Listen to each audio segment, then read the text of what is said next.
I should be like you, Melvin.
Ultimate on-demand destination for the UK's best fan-led football podcasts. Want authentic supporter insight on all things Bournemouth? Follow Up the Cherries in all departments on the TalkSport Fan Network. Club-dedicated content created by the fans, for the fans. Search TalkSport Fan Network.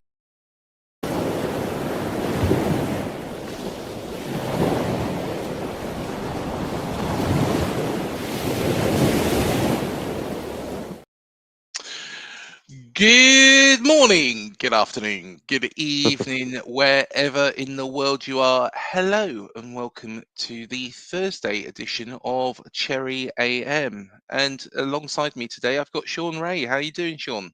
Yeah, not too bad. How are you? All good?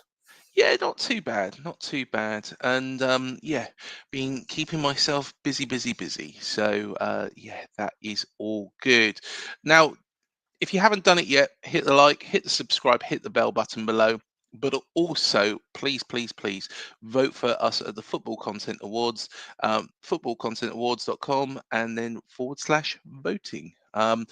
Matt, I will play his little video in just a bit as well. But I tell you what, I want to quickly touch upon something that is in the Daily Echo from the other day, which is with regards to the council, BCP Council, report on the land disposal recommendations to AFC Bournemouth. Now, I am going to tell everybody now, I don't profess to be an expert at this. So this is being written by our good friend Alexander Smith at the Echo. And the article says that council officers have recommended that land in Kings Park be transferred to AFC Bournemouth on a lease rather than a freehold transfer as part of the club's Vitality Stadium expansion plans. As reported, BCP Council have lodged a disposal notice for the land, which encompasses part of the current stadium, most notably the Ted Shed and the car park around the ground. In a report prepared for a meeting of the Council's Cabinet this Wednesday, October the 1st, so yesterday, there are 6 options put forwards. That option includes an option to sell all the land freehold to the football club, selling just the land needed for the stadium and leasing the car park, leasing both parts of the land and working with the current lease agreements. Hopefully, fingers crossed, it was the first one selling the actual land to the football club, because that will give us complete control. The recommendation, though, is the council opt for option C in the report, entitled Surrender Existing Leases and Grant a Lease for Stadium Land and Separate Lease for the Car Park Land. This would see the current lease agreement surrendered and a single lease granted for the areas that currently encompass the stadium around the safe South Stand and the area that the South Stand would be extended to. So, of course, the Ted McDougall stand. A separate lease would be then granted for the car park, which wraps around the main and south stands of the ground. Terms would see market rent paid for the land only as a ground rent, whilst the management agreement for the car park would be surrendered. Other terms would include open market review with permitted use centred on car parking for the stadium, retained rights for the council to use the land. The council concluded option C allows BCP Council to support the club in its ambition to expand the stadium and provide upgrade facilities whilst retaining long-term control of land within a public park and preventing future encroachment. Understand any of that, Sean? Well, yeah, it's slightly complicated. The thing is, obviously, we don't want to do any leasing, that kind of stuff. I mean, I can only talk about general property. If you're trying to buy a property in that, you Yeah. don't really want to do a lease. The advantage Agree. usually with leasing is it reduces the cost. It's usually cheaper than freehold because obviously you're not fully getting control of it. Yes. But let's say, so there may be a financial reason. I've thought about the long-term future. I've said, yes, 22,000 is okay in that, but Mm. I've looked if we do get Europe, I'm going to do a bigger stadium, and I've always been worried about whether it can be made into that, even in the Championship, a 30,000 stadium. So, if you're just getting the land on lease round it, it Yeah. reduces the cost. So maybe if we did get really successful, then it might be a better idea long term. But yeah, as long as we get a stadium upgrade, then that's the important thing, I guess. The thing that worries me about this, and why I do, bring this up, and somebody who's a bit more of an expert than me can talk about this, and please do give us some views on this. But of course there's been this long going problem at Accrington and Stanley. I know they're in a completely different league, completely different ballpark to us, but there's been these issues where the council seem to be on the side of the residents but also on the side of the football club. It seems very difficult, but what they've stopped Accrington and Stanley doing is actually having conferences, events outside the normal football hours.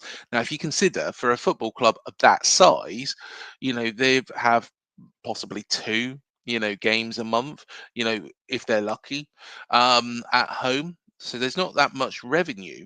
Whereas if they can use their stadium, which is the Wham Stadium, I think was it Victoria Road or oh no, it's the Crown Ground. It was the Crown Ground before that. You know, if they can use their stadium, on a regular basis for day-to-day events, that's preferential for them. Now, of course, some of the legalities are because of the houses around the stadium, and of course, we've got houses around the stadium. So I just wonder, how that possible eventuality comes into it because we want to be able to utilize this stadium on a day-to-day basis, not just on a match day because we're losing out quite a bit of revenue there, Sean. Yeah, I mean, Foley certainly, I can't imagine he'll be wanting to do any kind of lease and he'll push back and try to get freehold. But Mm, as said, I do worry about the longer term with expanding the stadium, with use and stuff like that. With the houses around us, we need to get as much land around the area as possible and to be in our control at the end of the day. And great. yeah, it's no, I say with it really. I say I'm no expert, so yeah. Well, I tell you what, let's just quickly go through the comments as well because we have kind of disregarded the comments, but I will go through them now. Apologies, guys. So, David DeCosta is with us. Good morning, David. Hope you're doing well. He said, good morning, everyone in the chat. 14 degrees and very wet here in Melbourne, up the cherries. Do you know what? I just don't, I can't get it into my head that it's actually cold and wet and rains in Australia. Honestly, it's always sunny. It's always sunny in the outback. I know the outback's only a small area, really. Well, no, it isn't a small area. I should rephrase that. It's quite a big area. You have to Yeah, go I think from it's a east to few west. miles. Yeah, just a bit, just a bit. Chris Hubble says, "Good morning, everybody. Up the cherries." Morning. Good morning, Chris. Hope you're doing well. Paul Sant is in the chat. Good morning. He said, "Good Morning. morning, Paul. Hope you're doing well." Chris said morning to Paul, and he's also said morning to myself and you, Sean. There we are. Morning. And Paul Sant has just come back with a comment. If we own the stadium, I doubt the council could stop us having other events. This is the thing. It's where I just don't know how these laws and legalities are. I would They need certainly to. would make it trickier. Yeah, I think I probably, before speaking any more about this, I need to probably have a look more in depth at this Accrington Stanley situation and what they're going through, whether or not they own that stadium, whether or not it's freehold or leasehold around that stadium, and some of the local residents' problems. My honest opinion, though, with this, and you might call me a bloody cynic here, if you're watching this and you're not a football fan, which why are you here if you're not a football fan?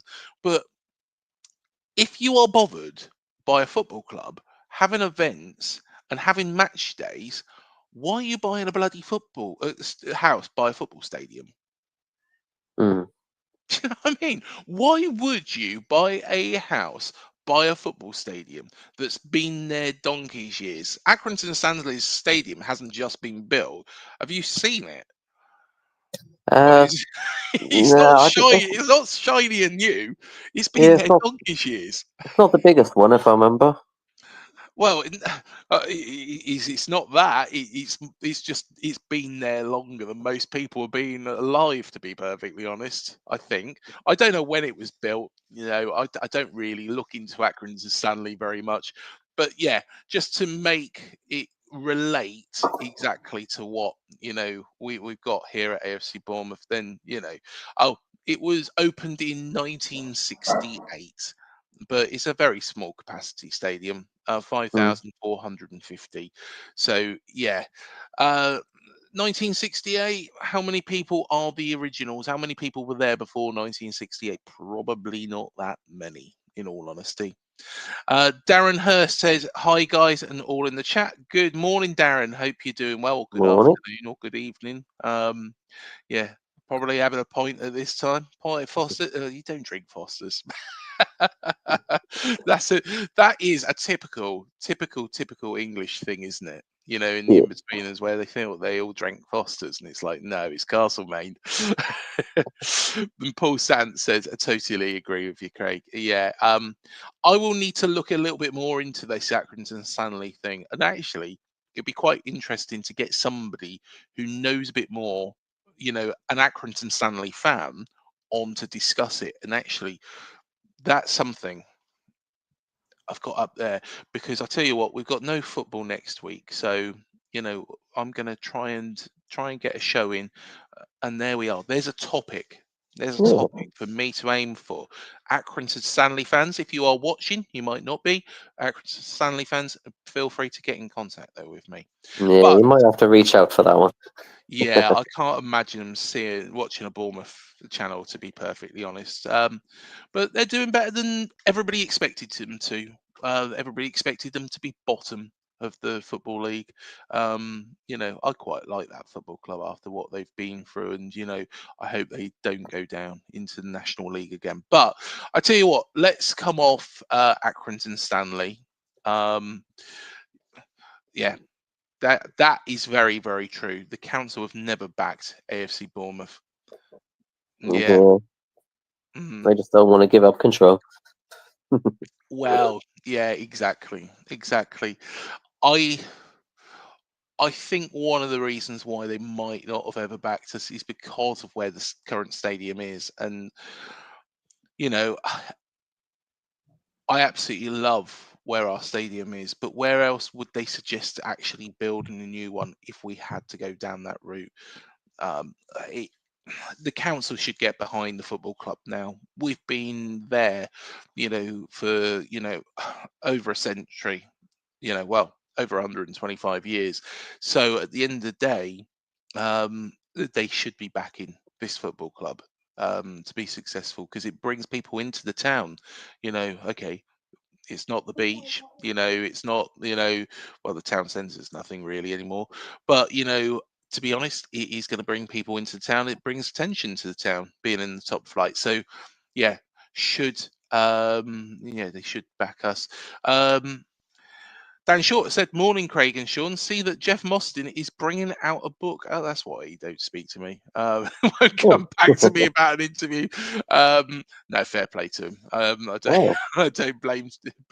He's actually a very, very nice man. But yeah, he probably doesn't want to come on a Bournemouth show if he is going to release a book with all the stuff that he's probably talked to me about, or I'd probably ask him about. yeah, he's probably got a few stories in there. Darren Hurst. Like the 80s advert, I'm going to do a Scouse accent now. Clinton Stanley, who are they? That was terrible, wasn't it? David DeCosta said, "Here we say the Shire." Oh dear, oh dear. That's down by Darren Hurst. No, good to have you. And do you know what? He's been making me laugh, actually. Darren has. So keep it up.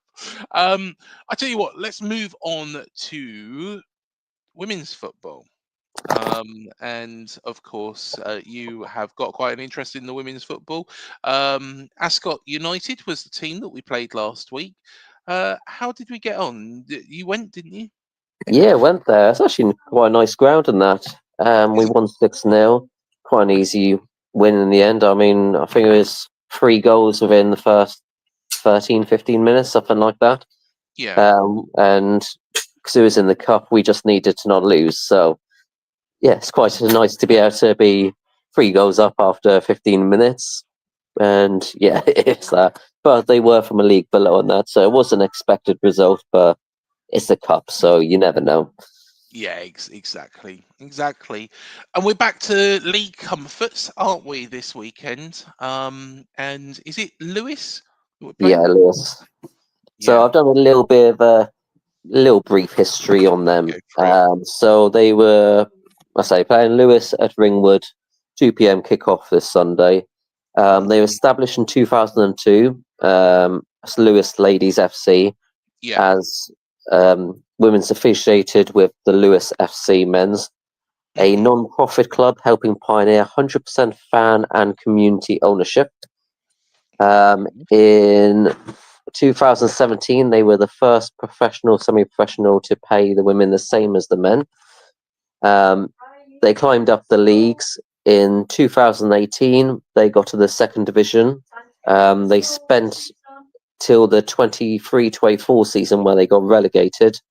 The highest place they finished was 5th in the second division. Last season, obviously in the 3rd tier, they finished 6th. This season in the league, they've done a draw, 2 wins, 2 losses, currently 7th. But to show they're going to be certainly a hard team to play, they play currently the 2nd, 3rd, 4th, 6th, and 10th place teams. So though they're 7th, they've had a hard start of the season. I'm not taking anything away from the Bournemouth ladies, but the highest placed team we played is 6th. Otherwise, we played only teams that are currently in the league below that. So yeah, Lewis has had time in the second division, and they've had a hard start. So they're going to be a lot trickier than probably the 7th current position looks. But we are home. We are going for that 1,000 days unbeaten. Still got a few more games to go till we get there. But I think we're about 940 days, something like that, maybe. Didn't write that down. Yeah. So, yeah, we still got a few more games to go. But yeah, this one, they certainly got a good bit of pedigree in them. And yeah, it's going to be a bit of a challenge. Dan Short has asked, what cup was that, Sean, with regards to It was the National League Club, something like the National League Cup. Not the Women's FA Cup, it's National League Cup. So put in perspective, basically only teams that are in the 3rd and 4th division of women football, and I think there's 10 Category 1 under 21 teams Yeah. that also go in it. So I don't know what the current men's version is now. I always remember it as the Johnson Paint Trophy. Yeah, the Pizza Cup, or So Auto Windscreen Shield, of course, yeah, runs between 19 and 98. You know, so um, it's that cup. yeah, Last season we were runners up, and the runners up of it goes into what's called the Plate Cup, and that's what we won last season. yeah, Obviously, this season we've topped the group, so we go on to the next round. In I think it's 3 weeks' time, 3 weeks' time, yeah, we'll be playing QPR away as in the knockout stage, which we should win mm, because QPR, I believe, they are in the division below about mid-table at the moment, yeah. so we should get to the next round. Mhm. But yeah, as I always say, cups, you never know. Exactly, exactly. Well, there we are. There we are. So the ladies are going strong and going for that 1,000-day record. Hopefully, fingers crossed, we'll get it. But yes, Dan has put a comment here. What's your predicted lineup for tomorrow night? Go watch the Dean Court social. It's all in there. What the predicted lineup is. I think there probably will be a couple of changes. Of course, we do need to just kind of freshen it up after the Leeds game. Tough game. I think some fatigue. We might. My view on Lewis Cook is that we kind of give him that time to recuperate and actually get back to his best rather than rushing him back into the squad just because we want to play him. I think he needs that little bit of time, and the next couple of games, I should say, next couple of games are all, quite winnable with the current Yeah. squad without Lewis Cook in there. So in all honesty, I think we just need to give Lewis a little bit of time to get him back to his best, and then once he's back to his best, then bring him into the fold because he's a great player. But yeah, no point in rushing him back too soon. But Sean, you have got a subject today, and you do like causing a bit of controversy. So I'll let you announce what suggestion you've got. Yeah, I was thinking about players that might be looking over their shoulder January, whether it's a loan move, transfer, stuff like that. Mm, I know that we have players for depth and obviously in case of injuries and stuff like that. But I picked out a couple of players that might be in their back of their mind, might be thinking about it, their future. go First of for it. all, players that won't be, I'll go through first. So, example like Hill, there's two centre back positions with Smith with his injuries, stuff like that. He's also can slot into right back. I think there's plenty of opportunity there. Yeah, Boko, obviously, when Dear Kitty got a minor injury, Boko straight away went in. So not much competition, need to go straight in. Will Dennis, again, there's only one position, there's no challenge for him. And he's been proved that he's quite happy on the bench, so I don't think he'd be thinking too much about it. Adley, he's got quite a few minutes already, really, so he yeah, wouldn't think of it. Doak, after that Brentford performance, he might have been a little bit concerned, but he done brilliant when he came on against yeah, Leeds, so I think he'd be right. Krupe, obviously, after scoring so many goals, I think he probably would have been hoping to have more of a start, but that yeah. goal, I think, would knock that worry out of his head for the moment, anyway. Hmm. Jimenez, the fact that he's been starting and that, I think it shows that Andoni wants him as the starting right back. So he wouldn't be too worried about that, but he has had 3 yellows in 121 minutes, which is why I think he'll be dropped personally for a little bit, get a bit more training in him and that. But Yeah. the two players that I think might be starting to have that little thought in the back of the head Mhm. is, first of all, Soler. Now, Soler is a brilliant player, Yeah. but you think about it, he's been here for a little bit now. he's playing international football, and I think he will be really wanting to get that first team spot. But you think about it, Kirkes was here, and he played the most minutes, I believe, of any of the players. Yeah. So that didn't really get a shout. And now we got Truffet in, and he's played every single minute of the league so far. So if I was Salah, I would be, if Truffet gets injured, I know I'm going to come in. But with those players playing every single minute, will I get that chance? And I think, I say, in the back of his head, he might be thinking that. And the other player is Clivert. Now, No. last game, he didn't play.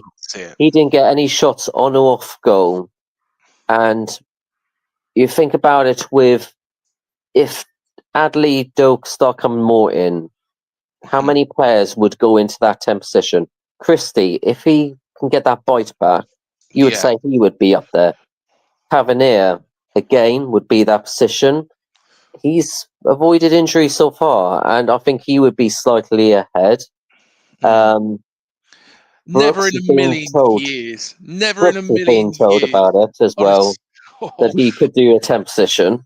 So I'm just saying that there's quite a bit of competition there that he might send, and he's a player that would want to be starting all the time. There is So that. they're those. Yeah. They're the There is ones that that. I would say. I cannot see either of them going. Firstly, Justin Kluivert, I think he will win his place back at some point. He has to be patient. He's come back from injury. He will get his spot back. I think he'll probably start against Fulham on Friday night. I can't see him going anywhere. With regards to Soler, he is still a youngster. He's still learning his trade at this football club. So honestly, those two, I can see them both staying. I tell you the players that I think probably will need to go out on loan, and I think one player probably in particular will probably find himself leaving Dean Court quite quickly. Let's start off with a player that I think will go out on loan, and that's Enis Unal.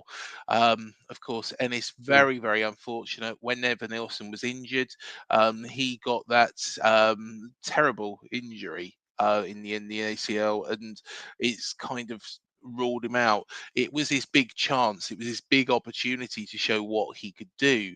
Hence the reason why Dango actually played up front against Forest. Is because Enis Unal, we was a bit stuck with any options, and then we realised that Dango was pretty good up in that position. So I think Enis Unal will definitely, without a shadow of a doubt in my mind, be going out on loan, just for the sole reason that he will need a little bit of time to get himself up to that pace, up to that speed.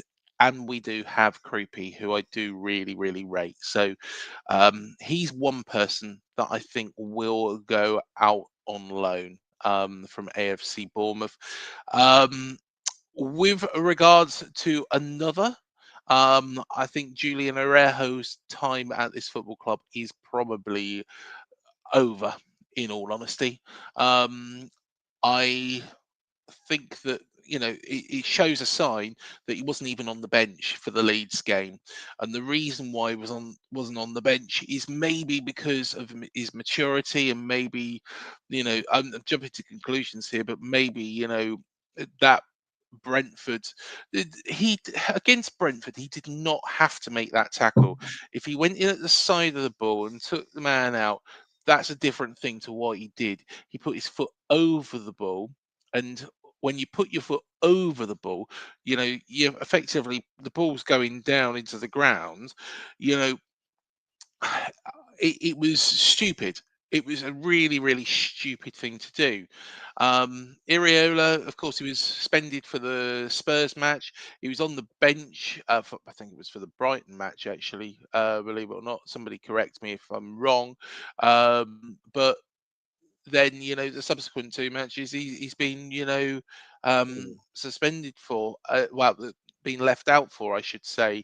So, in all honesty, um, that tells its own story. Firstly, I think James Hill will be able to move into that right back position. He seems comfortable there. He seems okay. We've got Lewis Cook that can play in that position if Iriola doesn't want to go with James Hill. And also, of course, we do have Alex Jimenez, who I think will be a very, very, very good player. And I think he's probably just he needs to get that little bit of experience up, but he'll be okay. There's something about him.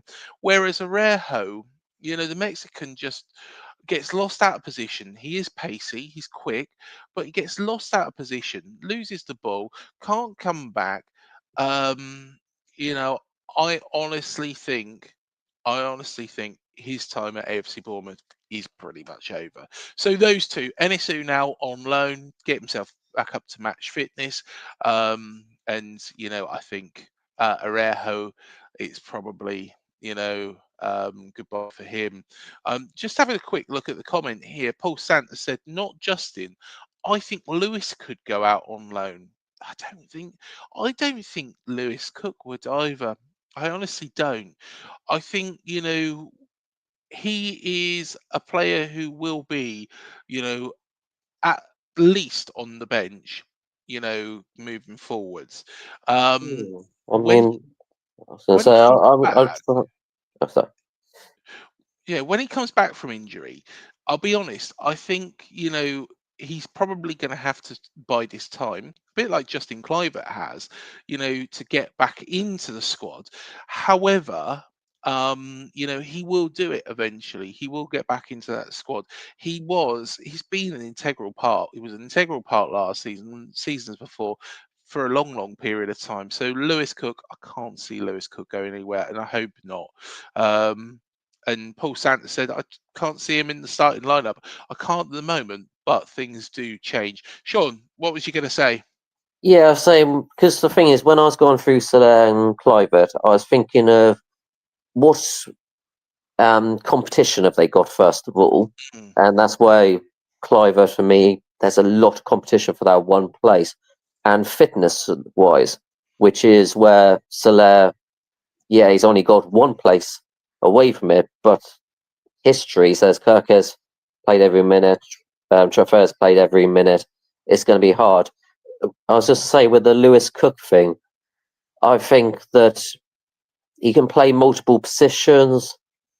Injuries are quite frequent around that kind of area. hmm So yeah, I can't see unless he personally. I could see him like Dango. Maybe he wanted to get more minutes. Maybe or maybe there'll be personal reasons he want to go. But I can't see Lewis Cook unless he specifically wants to go. Leave him because I say he can play multiple positions. Christie still hasn't cut back for injury. Adams, he'd probably replace Adams if Adams got injured. So yeah, I can't see that with him. The grass isn't always greener either. Yeah, So, in all honesty, I think Lewis Cook is happy here, and I think he'll stay here for the foreseeable future. Never say never, because I think there will be a time when Lewis does leave the football club, but I think that's quite a way from now. He's more than capable, and we're lucky to have him. Um, I think Soler has got a great future at this club. And the thing is like when I spoke to Arejo Rivera, of course, who is really the Martin Tyler of Argentine football, when I spoke to him, he sang his praises and he said he can probably be better than Kirkes. And to be honest, there is those glimmers. He's not at this moment in time. But I think there is some glimmers. And if he's handled in the right way, which we need to handle. We don't want him to go out on loan to Watford and them handle him, because let's be fair, that would be look at what happened with Daniel Jebison. He couldn't stand it there, and he come back and started doing all right. In all honesty, I think personally, he's a left back, and left backs are hard to come by. Good left backs mm, hard to come by, and we're very lucky that we had Milos Kerkez. We're very, very lucky. We found a replacement in Adrian Treffer. But if Julio Soler, was going to be that replacement from the off, I wouldn't have had any quibbles. He is young. He is probably a bit naive. He does need more time under his belt, but he'll get it. He'll get it. And I think what we need to do is start bringing him on, gradually during games, give Adrian a little bit of a rest because he's going to be playing a lot of football this season. I can assure you that. He's a first team starter without a shadow of a doubt. But bring Soler on at particular times, when we're quite comfortable, and give him that game time, and he'll be a very, very good player. Mark my words with regards to him. But yeah, like I say, the two that I think are probably looking over their shoulder, Enisu now because of injury, and Julian Orejo because naivety is just not up to it. I just don't rate him. It's a real shame. It's a real shame because when he come in and of course he come in from Barcelona, I thought he sounds like he's going to be good. And then what match was it? I saw him and he had some pace, and I thought he's completely lost his position. It's all well and good, breaking at next speed. The Everton game, that big Everton game, breaking at them at next speed. Great, fantastic. You've got down that wing quite well, but if you can't get back in the same sort of time and you can't put yourself and your body in the way and your positioning is not right, look at what happened. We conceded 2 goals against a very, very, very at that time poor team. Luckily, we come back in dramatic fashion. Because I'll be honest, I thought Everton were going to go down at that point. But yeah. Yeah, so we've given Julian, trying to give him any hope and that. The only way I can see it is, Smith would be in front, but, he's getting older, maybe injuries would start kicking in. Then you've got, I'm trying to think, Jimenez would want to be starting, and that's going to be the future. But at the same time, 3 yellows in 121 minutes might bring him down, and that. You're saying with Julian with cards and that. And then Julian should have got a red card. It should have been a straight red. It shouldn't have been 2 yellows. I'm going to tell it how it is. From watching that game, and taking the Bournemouth cap off here, it was a straight red card. If you watch that on TV, you would say that's a straight red card. That is a really bloody dangerous tackle that Julian did. And, there is no place for it at this football club. There is absolutely no place for that sort of tackle at this football club. Don't get me wrong. If you make a mistake, fair enough. Everybody makes mistakes, but there's got to be a reason why Iriola has now left him out. I think his time at AFC Bournemouth is finished. And, yeah, I think he will go. sorry for him.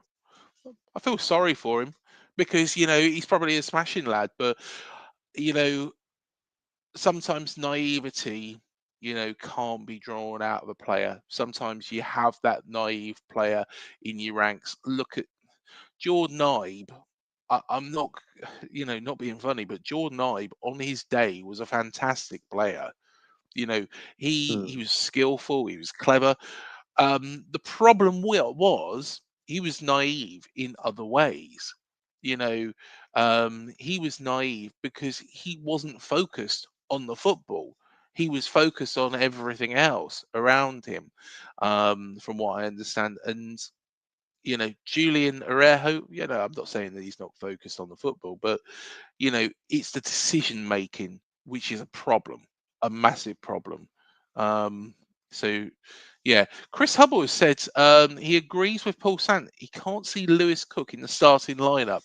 I can. I think it's a matter of time. I don't think he's going to be coming straight back into the side, and I don't think he's going to get the nod straight away. Might be wrong, but I think he will get his place back eventually, Chris. I honestly do. Honestly do. I really, really rate Lewis Cook. But yes, I think, to be honest, we've covered quite a bit this morning. And I was you, just going to say, with my starting lineup, that I'd probably go for the same team that played Newcastle. The only exception is Jimenez. At the moment, as I said on previous shows, I probably prefer Hill. I mean, with the yellow cards, Jimenez needs to take a step back, put see Hill this. in there. But otherwise, I'm pretty sure if I remember the starting lineup from that. The only thing I would say is that I think Doak and Krupe needs to come on a little bit. We'll see how the game goes, but I think Doak and Krupe need to come on a little bit earlier. Yeah. That's the only thing on it. You made a point there as well, which kind of does, explain why Arejo is far down the pecking order. James Hill can play right back. Smudge comes back. Smithy comes back. And to be honest, he will go above them. He could well get his place in the starting lineup straight back at this moment in time, because I think Alex Jimenez, maybe, yes, he is probably learning still, but he's got a bit of time. He's got a bit of time. Whilst Smudge is actually injured, he needs to utilize this time the best way he can. But if say for example, worst case scenario, Jimenez is injured, Hill's injured, you're going to put Lewis Cook there. You would put Lewis Cook rather than Julian Arejo. I'm sorry, you would do. You would do. So, yeah. There we are. Well, I think that's all we've got time for this morning. I tell you what, before we go though, do just take a watch of this, and if you haven't voted for us already, do vote for us. If you have voted for us, get everybody else sat round by you to vote as well. Up the Cherries in all departments has been nominated for the Best Club Content Creator for the Premier League. To vote, visit the link on screen. We thank you in advance for your support, and up the Cherries. There we are. Get voting. Get voting. Paul Santa said, "Good show, lads." Thank you so much, Paul. Tomorrow I am off again. Funny enough, but Matt and Malcolm are your hosts tomorrow, so please do check it out. Sean, going to the ladies' game this weekend. I'll be down there. Hopefully 3 points for the ladies.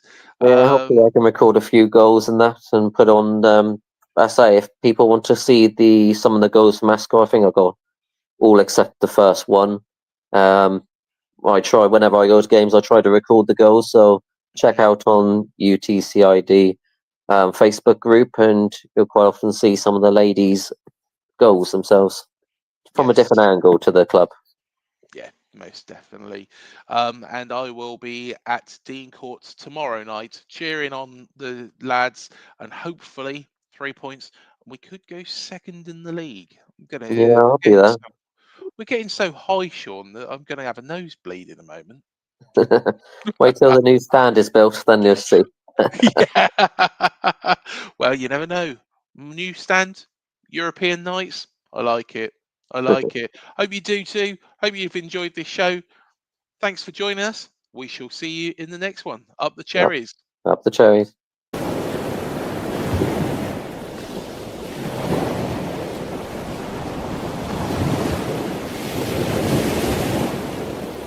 TalkSport Fan Network. The ultimate on-demand destination for the UK's best fan-led football podcasts. Want authentic supporter insight on all things Bournemouth? Follow Up the Cherries in all departments on the TalkSport Fan Network. Club-dedicated content created by the fans, for the fans. Search TalkSport Fan Network.